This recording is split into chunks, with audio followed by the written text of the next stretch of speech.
So when I say symmetric function today, what I really mean is a symmetric polynomial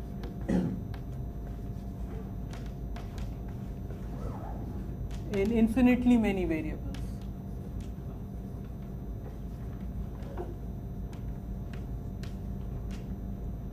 I guess that needs some elaboration. Let me elaborate. Infinitely many variables, x1, x2, x3, dot, dot, dot. These are my variables. And I look at multi-indices. A multi-index is just a sequence of non-negative integers.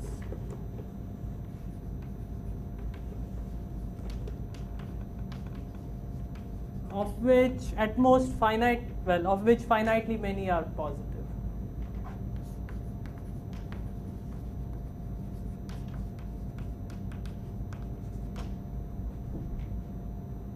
Once you have these variables and this multi-index, you can write x to the alpha. This denotes x1 to the alpha 1, x2 to the alpha 2. That's just a finite product because only finitely many of these alpha i's are positive, and if alpha is 0, then it doesn't contribute anything to the product. That's a monomial. That's a monomial in infinitely many variables. You have all these monomials, infinitely many of them. And the shape of a monomial is, well, starting with a, I'll call this a multi-index. Starting with a multi-index, you get a partition by rearranging the parts, the non-zero, the positive parts, the positive integers occurring in the multi-index in weakly decreasing order.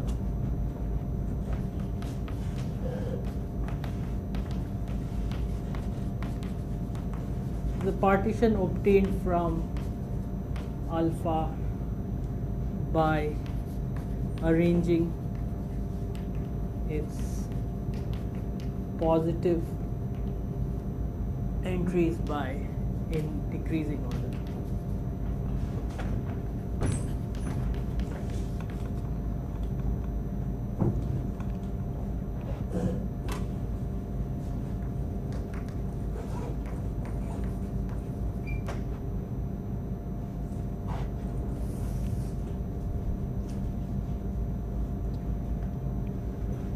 Okay, with all this notation, I'm ready to define what is a homogeneous symmetric function.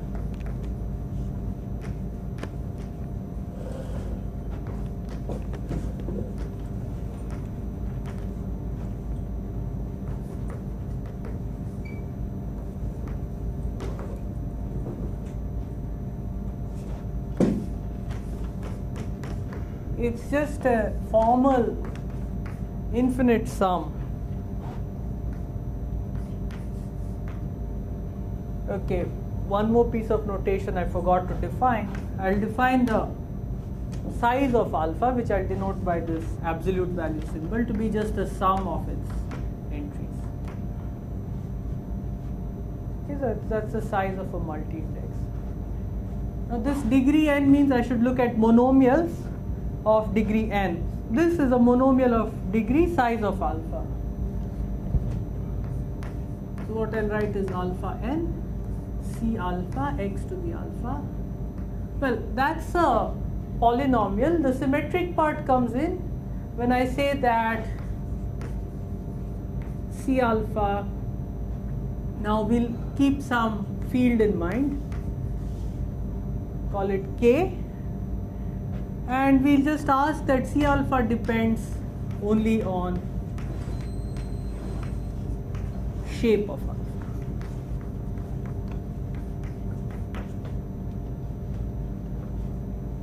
So C of the coefficient of x1 squared x3 should be the same as the coefficient of x5 squared x1. They have the same shape, these monomials. This has the monomial. This has the multi-index 2 0 1 0 0 0. This has the multi-index 1 0 0 0 5 0 0. Sorry, 1 0 0 0 2 0 0 0. But they have the same shape.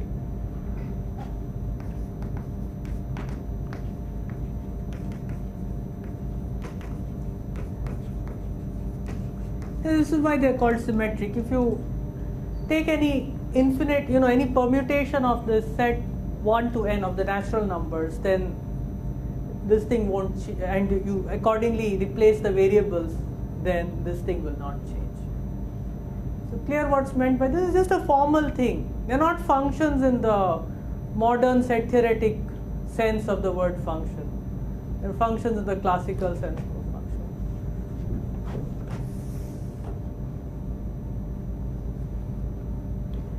Okay, and one more thing I should use for notation, lambda, capital lambda, k, n. This is the space of homogeneous symmetric functions of degree n.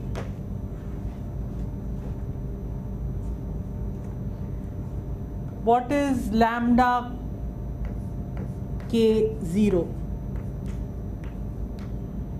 This is always something that needs a little explanation.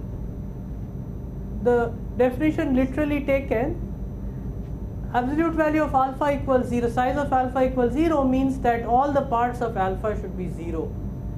So what's the shape of that? The shape of that is the empty partition of 0. Okay, 0 has only one partition, the empty partition, which has no parts at all.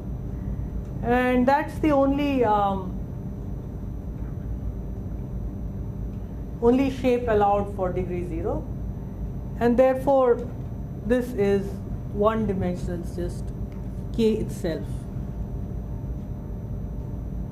That's a thing to note.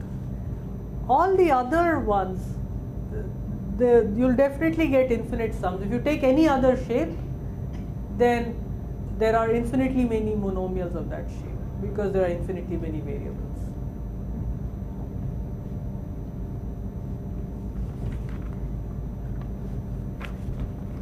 But it still makes sense to multiply all these guys, even though each of these things, unless it's constant, has infinitely many terms, it still makes sense to multiply all these guys. If you have f in wedge, what's it called, lambda m k, and g in lambda n k, then you can think of f times g in lambda m plus n k. Why does this make sense? It makes sense because, okay, to multiply two polynomials, what do? You figure out the coefficient of each monomial in the product. Suppose you fix some multi-index alpha, who can contribute to the coefficient of x to the alpha? If you think about it, you'll see there are only finitely many terms from f and finitely many terms from g which can contribute, because the guys who contribute should have lower powers of each variable than the monomial you're trying to get. So this still makes sense. And if you write lambda k as the infinite direct sum, n goes from 0 to infinity, lambda k n, this becomes what's called a graded k algebra. It's infinite dimensional. The graded business just means that the multiplication, if you multiply something in the mth part and something in the nth part, the homogeneous parts, then you get something in the m plus nth part. That's what graded means.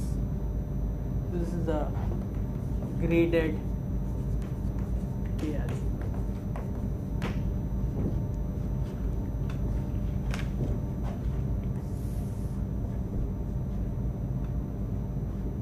The most natural examples of symmetric functions are the monomial symmetric functions.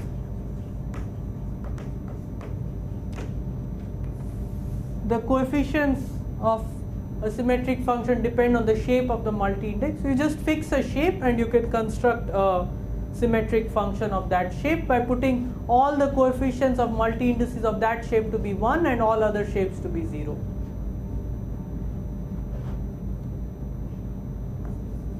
M lambda is defined as sum over all multi-indices of shape lambda of the monomials corresponding to those multi-indices. For example, what is M of the empty partition?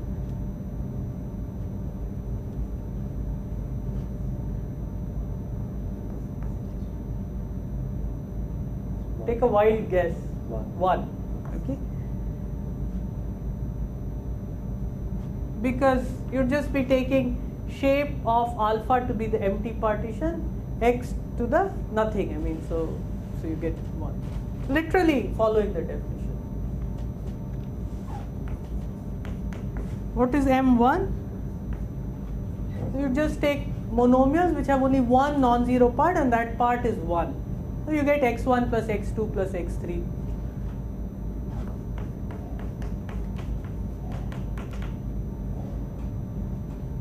What is M2? That's x1 squared plus x2 squared plus x3 squared.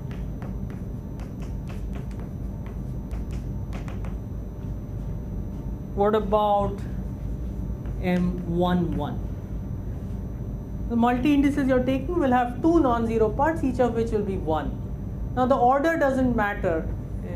I mean, okay, the answer is this. Take I less than j. You don't want to repeat xi, xj and xj, xi. These variables commute. So you just take each of those ones. And let's do a slightly more interesting one. Here the order does matter because one of them will be raised to the power 2 and the other will be raised to the power 1. So if you interchange xi and xj, you get a different monomial. I not equal to j. I not equal to j. Thanks. That's very important.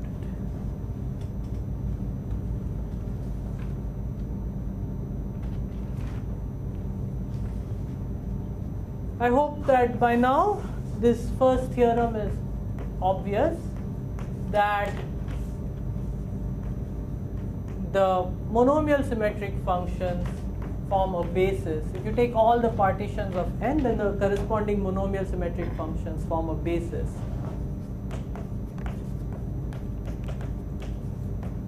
of this vector space lambda kn.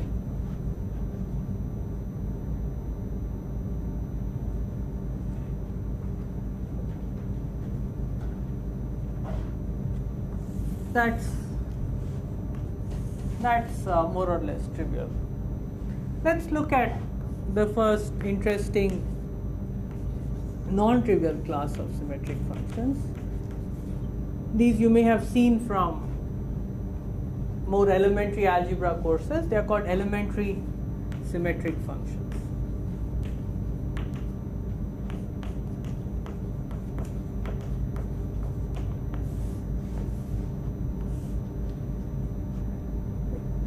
I define En to be m1 to the n. That means 1 repeated n times. This guy here is E2.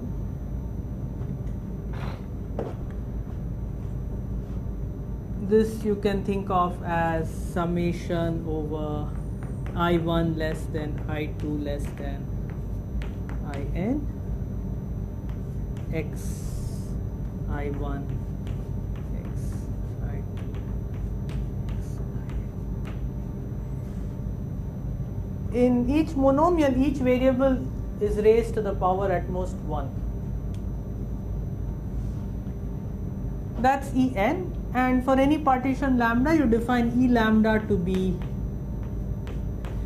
E lambda 1, E lambda 2, the product of the E lambda i's, if lambda is lambda 1, lambda 2.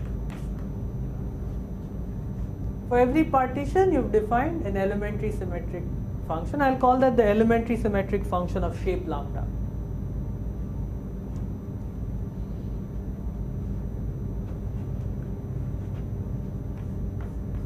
Okay, let's try to express the elementary symmetric functions in terms of the monomial symmetric functions.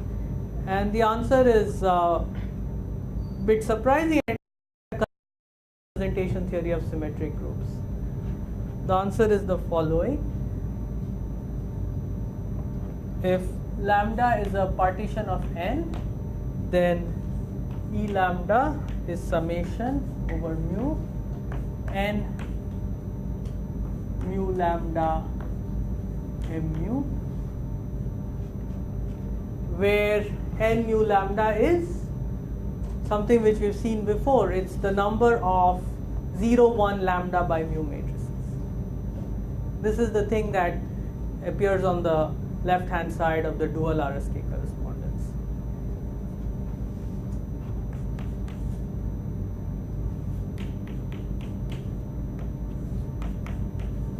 Let me just remind you, it means matrices whose, well, I guess the way I've written it, I should say mu by lambda.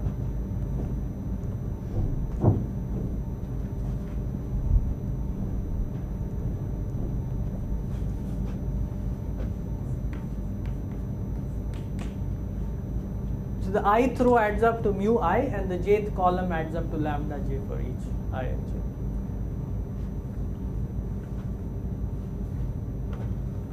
Why is this so? Just look at this picture. x1, x2, x3, dot, dot, dot, x1, x2, x3, and so on. Now, if I want to get a monomial in E lambda, I am multiplying E lambda 1 by E lambda 2 by E lambda 3 by E lambda 4. So I have to choose one monomial in each E lambda I. What is a monomial in E lambda I? You have to choose lambda distinct variables from this row. Sorry, you have to choose lambda 1 distinct variables from this row. You have to choose lambda 2 distinct variables from this row, lambda 3 distinct variables from this row, and so on. Okay. What if you want that product to be x1 to the power mu 1, x2 to the power mu 2, x3 to the power mu 3? If you want that to happen, then you should have chosen x1 mu 1 times. You should have chosen x2 mu 2 times. You should have chosen x3 mu 3 times. So you can record that by saying, okay, you look at which ones I've chosen, I put ones there, and everywhere else I put zeros. Then the row sums will be the mu's. The row sums will be, sorry,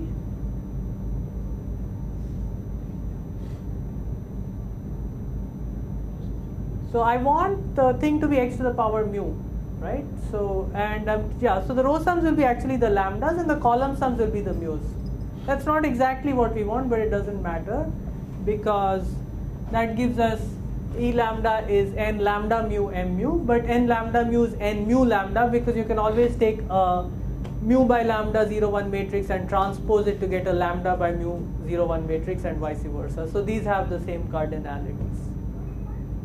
I hope this proof is clear. Anyway, I've written it down in the notes as well.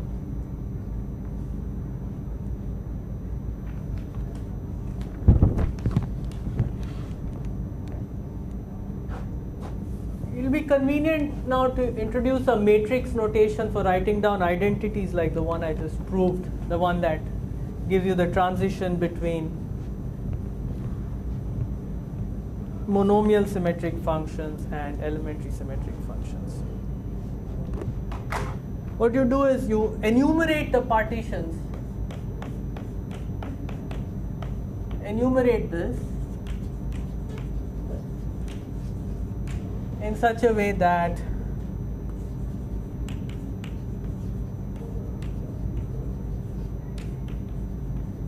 if lambda is less than or equal to mu, then lambda appears before mu.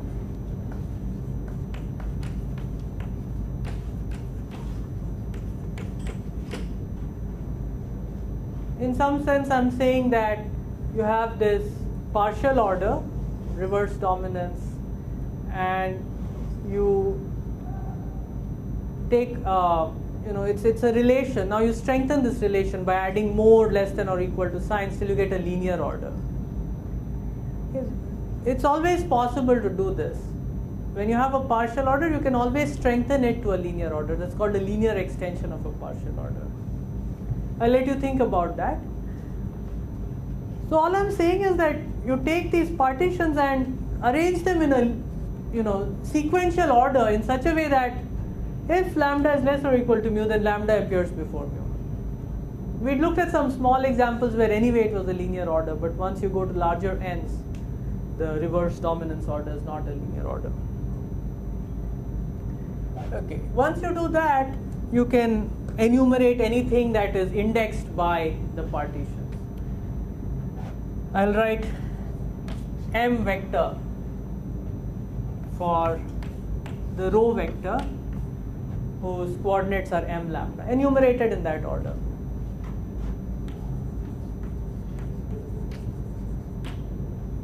Then I'll write n for the matrix whose lambda muth entry is n subscript lambda mu.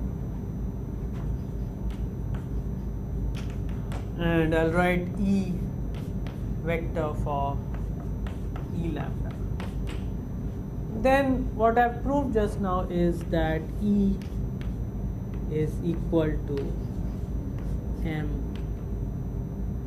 n. These are actually vectors of vectors, so they're a bit funny, but that still makes sense. And this is exactly equivalent to the equation there, expressing the E lambdas in terms of the m mu's.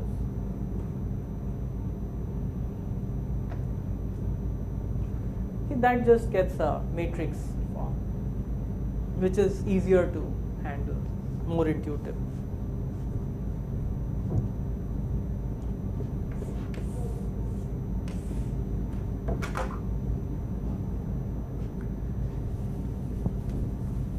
Let me remind you of the dual Rsk correspondence.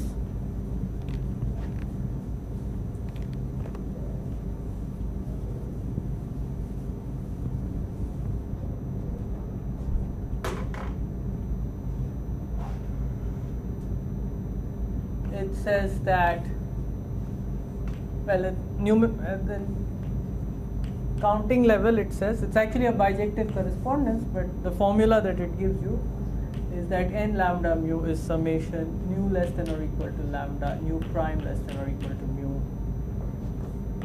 k nu lambda k nu prime. Okay, let me try to write this in matrix notation. So firstly I have to introduce this matrix K, which is K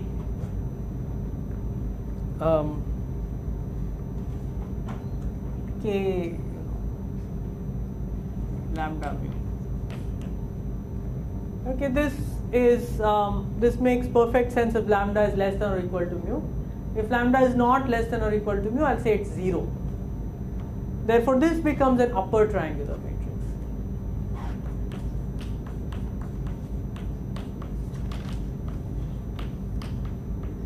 And the other thing is that the diagonal entries are all equal to 1 because k lambda lambda is equal to 1.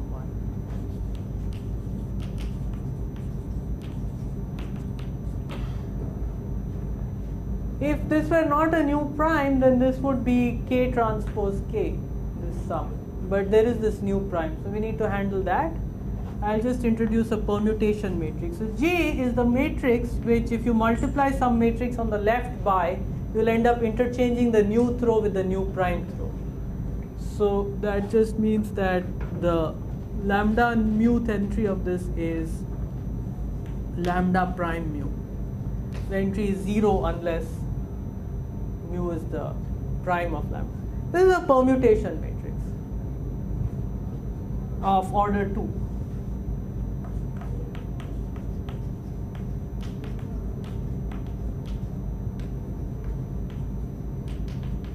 And the permutation is a bunch of disjoint transpositions.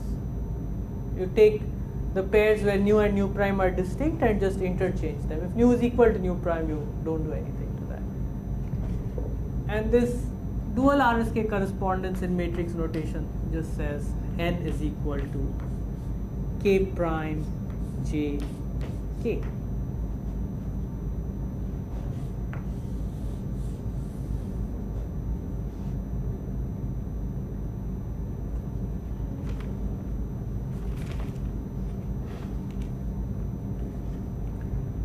Right off you can read off the determinant of n is, well, this has determinant 1, this has determinant 1, this has determinant plus or minus 1 depending on n. So determinant of n is plus or minus 1.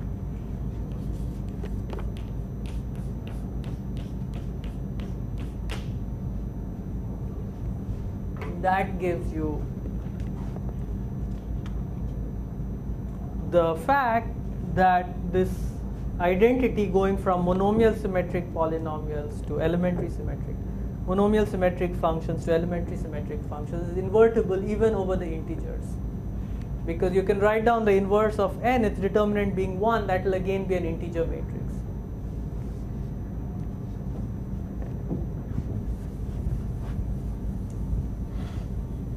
Therefore also over any field. This one question. Yes, one question. Take partitions of integers for all n, right? It's like the big lattice of partitions for every. This only refers. So your question is, what happens if we vary n? Yeah. Right now we are not varying n. We are fixing n and looking at this relation. Okay. When you vary n, you'll see that this. Well, for this theorem there will be no problem because there is no condition. The determinant is plus or minus 1, independent of n.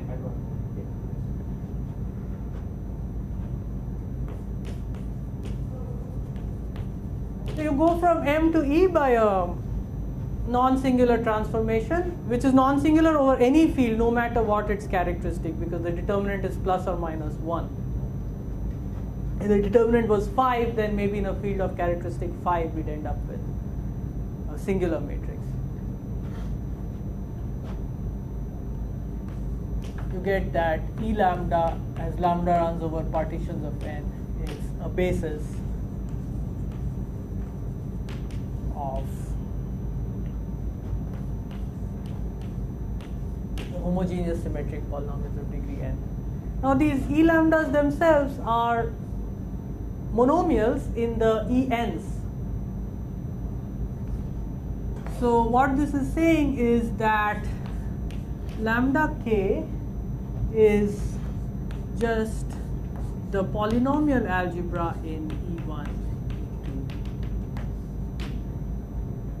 Every element of lambda k is a linear combination of monomials in E1, E2, E3. That's another way of stating this for any field K. The historical significance of this theorem, it actually has a rather nice name. It's called the fundamental theorem of symmetric functions. Its historical significance is that suppose you take a polynomial and you factorize it. I'll write the polynomial as xn minus a1 x to the n minus 1 plus a2 x to the n minus 2. I guess these pluses and minuses alternate. Okay, so by that rule, the last entry, you'll have to figure out what its thing is. But here's a monic polynomial with coefficients in k. Let's assume that k is algebraically closed.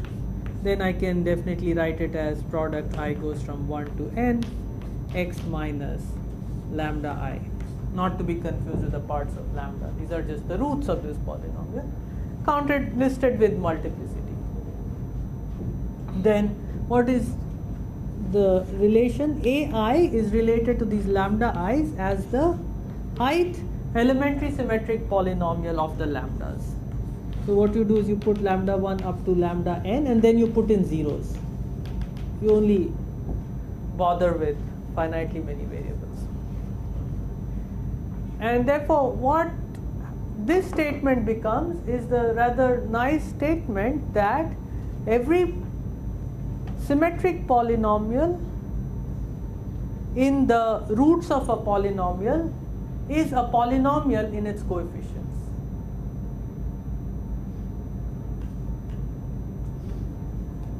And doing that, expressing it amounts to understanding the transition between monomial symmetric functions and elementary symmetric functions.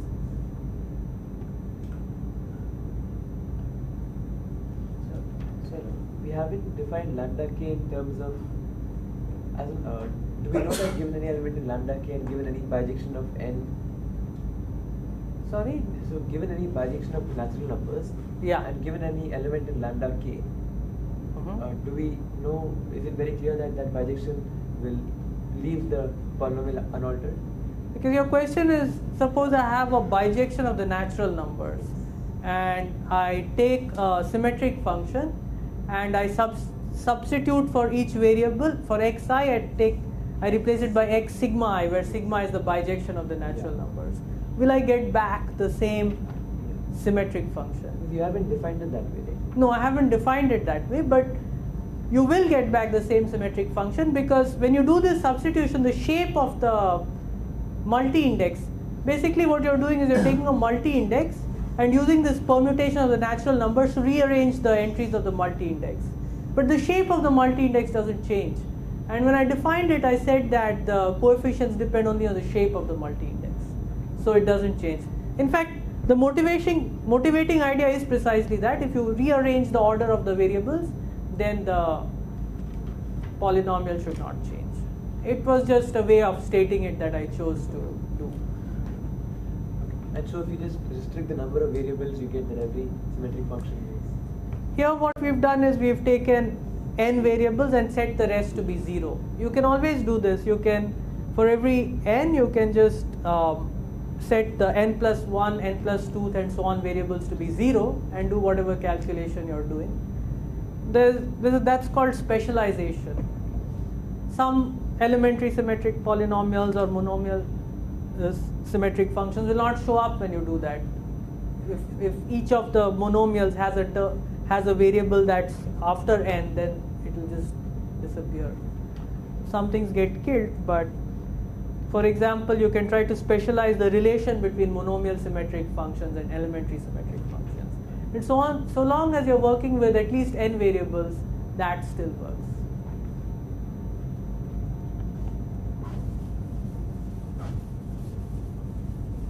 And that's implicit when I say this. Here you would take lambda k to be symmetric polynomials in n variables, and here you would take e1 up to en. So I've really swept some things under the rug here. I was just trying to say what the historical significance is.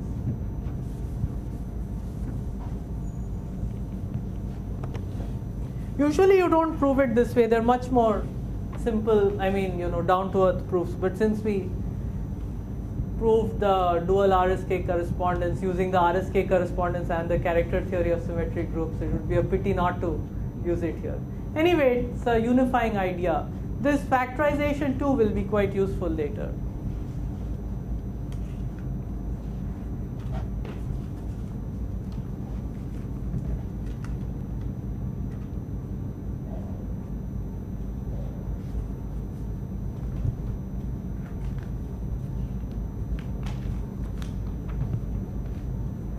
Okay, let's come to the next one family. They are called complete symmetric functions.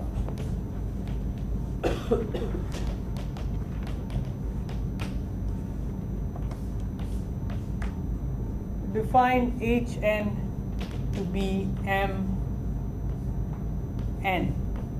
What's that? That's just the monomials of shape. You know, they have only one non-zero entry, and that's n. And you define h lambda to be h lambda 1, h lambda 2, if lambda is lambda 1. You do this for every partition lambda.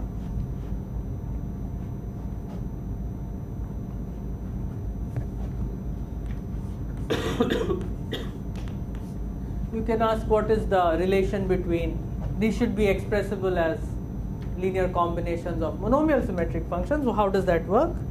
And this time again, the answer takes us back to something we saw when we were studying representations of symmetric groups.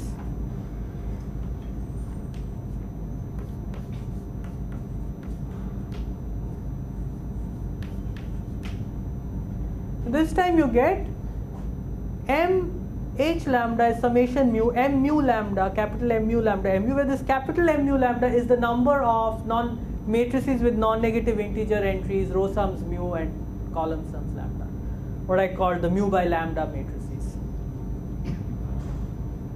The proof is very similar.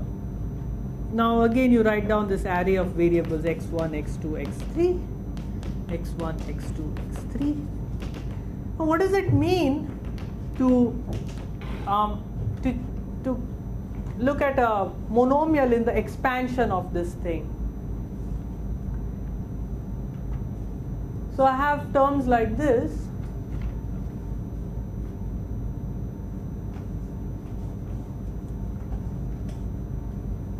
Oh, whoops, I think this is not what I wanted to say.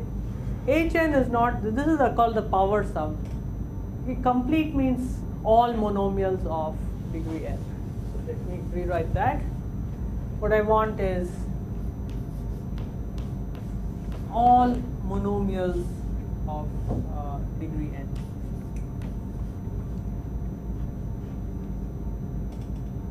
Every single thing of degree n that you can write it down once. And that's clearly symmetric because it depends only on the shape. Whatever the shape is, it's one. It doesn't even depend on the shape. Okay. Right, so that's the complete symmetric function. Now, how do I find a monomial in this expansion? Well, this means that I can choose some number of x1, some number of x2s and so on, but the total should be lambda 1 from the first row, lambda 2 from the second row and so on. So I'm choosing lambda 1 variables from the first row with replacement. I can choose x1 and then I can choose x1 again. Not like if once I've chosen x1 I can't choose it again. So if you record that, you lose from last time the restriction that these matrices should have entries 0 and 1 only. Everything else remains the same. The row sums still need to be lambda and the column sums still need to be mu. So what you get is that the coefficient of x1 to the lambda, okay, so yeah, so you'll get that the coefficient of x1 to the mu1, x2 to the mu2 and so on will be m mu lambda. Well, it'd be m lambda mu a priori, but that's the same as m mu lambda. So the proof is quite similar.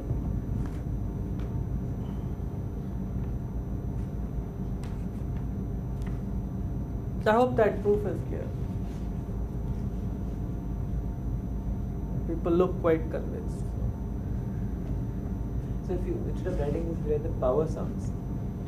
Yeah, we'll come to that. So that then becomes a little more complicated. If you write the power sums here, then you would have to write x1 to the power lambda 1, x2 to the power lambda 1, x3 to the power lambda 1. So you couldn't do it quite the same way, which is why I realized I had written the wrong definition. But then from them you get that the Newton polynomials generate all the symmetric polynomials. We'll come to the power sums in a moment. Let me just write this down in matrix notation and see what it means. You can take the Rsk correspondence itself What does it say? Rsk correspondence says that m mu lambda equals sum nu less than or equal to nu less than or equal to lambda, k mu k mu lambda, right? That's just saying that m is k prime k. And that's a matrix of determinant 1. So this thing that we got here, H is m times m, where m is the matrix whose mu lambda entry is m mu lambda. Determinant m is actually 1. And so again you get that H lambda, where lambda runs over partitions of n, is a basis of lambda k, and for any field k, whatever its characteristic. Now I'll come to power sum symmetric functions. This is a little more of a nuisance than before, but also more interesting. And this is where, so far we've only had hints that this should have something to do with representation theory of symmetric groups. Now it will really show up in a serious way. Now you do what I was trying to do earlier.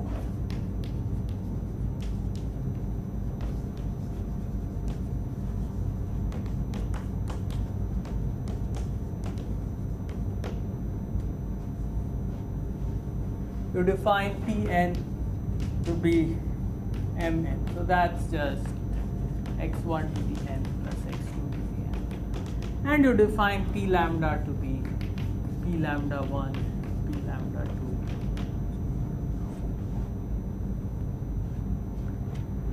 2. Okay, what's the transition matrix here? And this is where the representation theory comes in. Define P subscript lambda mu. So I'm going to define a matrix to be the trace of W mu on K, well, strictly Kx lambda. Remember, this is the set of ordered partitions of shape lambda. I need to tell you what W mu is. Mu is a partition of n. W mu is an element of the symmetric group with that cycle decomposition. More specifically, I'll just take W mu to be the thing whose cycle decomposition is 1 up to mu 1, then mu 1 plus 1 up to mu 1 plus mu 2, mu 1 plus mu 2 plus 1. mu1 plus mu2, and so on. Clear?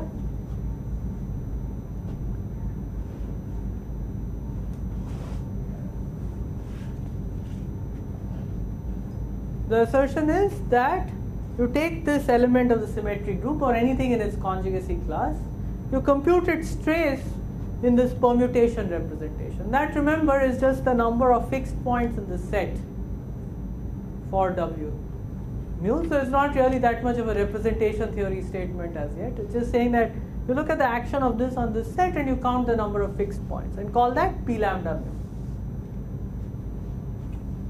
Then the theorem is that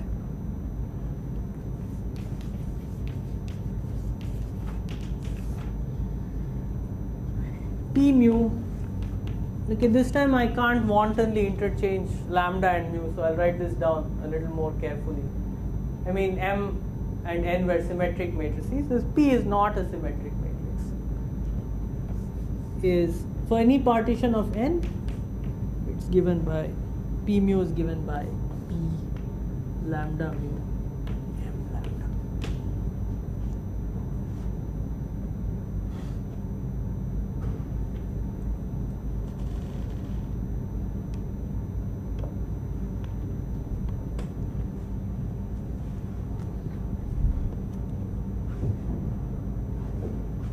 Guess I can erase this, right? Just to be close to this.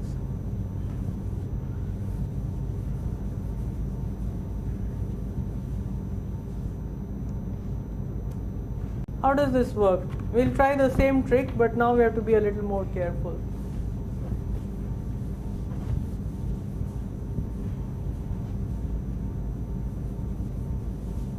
Certainly, to get a monomial in the expansion of p lambda, I need to take, oh well, here it's p mu. So to get a monomial in the expansion of p mu, I need to take this array x1 to the mu1, x2 to the mu2, and so on. And then I have to choose one of these guys. Then I have to choose, x1 to the mu1, x2 to the mu1. Right? Then I take x1 to the mu2, x2 to the mu2, and so on. Maybe I'll just write down one more row.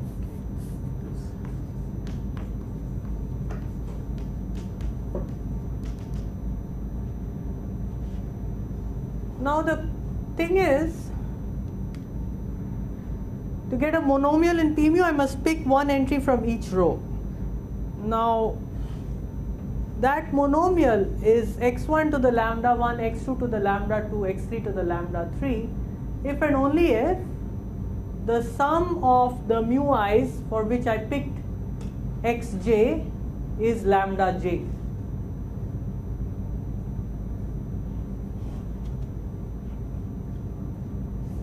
Get x1 to the lambda 1, x2 to the lambda 2, if and only if the sum of the mu i's for which I picked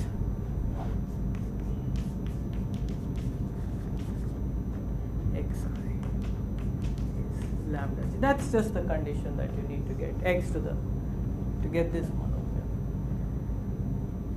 Okay. What are we looking for really? We want to know that that's the number of fixed points for w mu in kx lambda. Now, when is a partition, ordered partition of shape lambda, fixed by w mu? You write down a partition. Now, w mu has got these cycles. It's going to be fixed by w mu if and only if each of these cycles lies entirely inside one of the parts of the partition, because then you just move around stuff within that partition. It won't mix up the parts of the partition. So it will fix that partition. So we want to construct ordered partitions whose parts are unions of the cycles of w mu. So here's how I'll do it. I'll write down the cycles of w mu. I'll associate to each of these rows one cycle of w mu. So the first cycle is 1 to mu1. I'll associate it to the first row. The second row, I'll associate the second cycle, mu1 plus 1 up to mu1 plus mu2. And to the third row, I'll associate mu1 plus mu2 plus 1 up to mu1 plus mu2, and so on. To each part, I've associated a subset of size mu I. And I'll construct my partition as follows.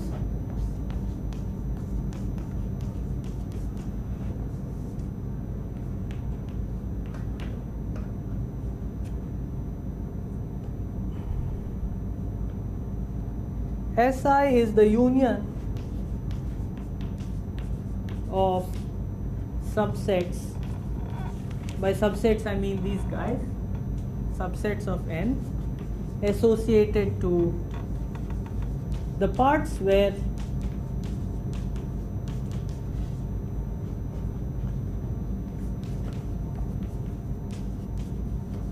xi is picked, or rather xi to the mu I is picked. what will those powers add up to? They'll add up to lambda I. That is the condition that I end up getting x1 to the lambda 1, x2 to the lambda 2, and so on. Which means that the cardinality of Si will be precisely lambda I. So this S union S1, S equals S1 union S2 union. This is actually a partition of N whose shape is lambda. And its parts are unions of the cycles of W mu. So it's a partition, an ordered partition of 1 to N, which is fixed by W. Conversely, if you have an ordered partition that is fixed by W mu, again its parts are unions of the cycles of W mu, and it corresponds to some choice of these variables, one from each row. That proves this theorem, the transition between monomial symmetric functions and power sum symmetric functions.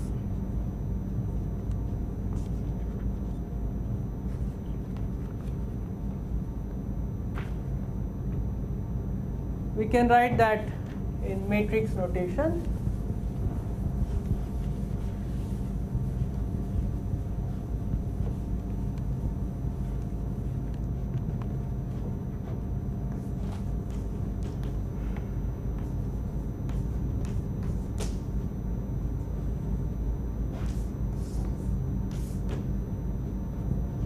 Okay, what is this P lambda mu? Remember, it's just trace of W mu on Kx lambda. We proved using the Rsk correspondence that this is the sum over nu less than or equal to lambda K mu lambda trace of W mu V lambda. This is the simple representation of Sn. I'm assuming that the characteristic of K is greater than N. Then we had that Kx lambda is the sum of the V lambdas with V mu's, with multiplicity K mu lambda. This was a consequence of the Rsk correspondence. Let's call this X nu lambda, okay? This thing.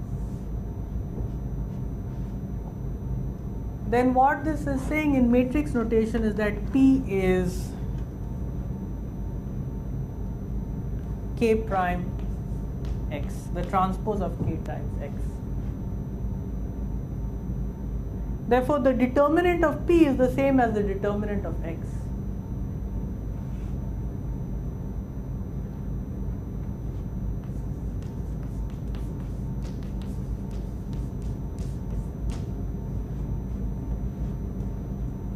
Do we know anything about the determinant of X? What is X? X is basically the character table of Sn. So it gives you the values of characters on different conjugacy classes. Now the space of class functions has a basis which is the characteristic functions of the characteristic classes, and another basis which is the irreducible characters. If you're working over a algebraically closed field where the characteristic does not divide the order of the group. Since the character table is essentially telling you what the second basis is in for terms of the first basis, it must be a non-singular matrix. So we know that this is non-zero because it's the character table now.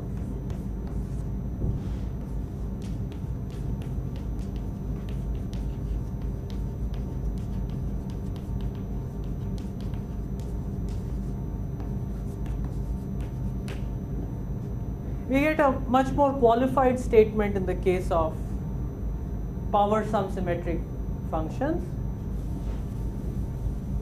that if the characteristic of K is greater than N, and this is where an earlier question comes in, do we want to vary N or not? So the statement is different for different n's. So you need to assume that the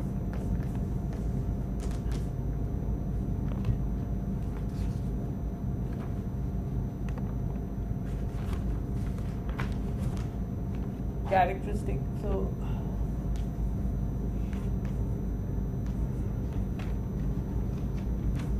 actually I don't need K to be algebraically closed. Think about why that is the case.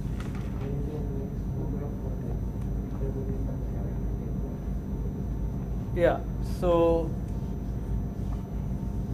P lambda is a basis of. Okay, this is a slick proof, but it's possible to do this in a much more down-to-earth way. You can show that P is actually a triangular matrix and compute its diagonal entries, and then get an exact value for the determinant of P. If you do it that way, then this identity can turn into a calculation of the determinant of the character table of the symmetric group. I leave that as an exercise to you. It's not very difficult. So if you assume that K is not characteristic, is not algebraically closed, then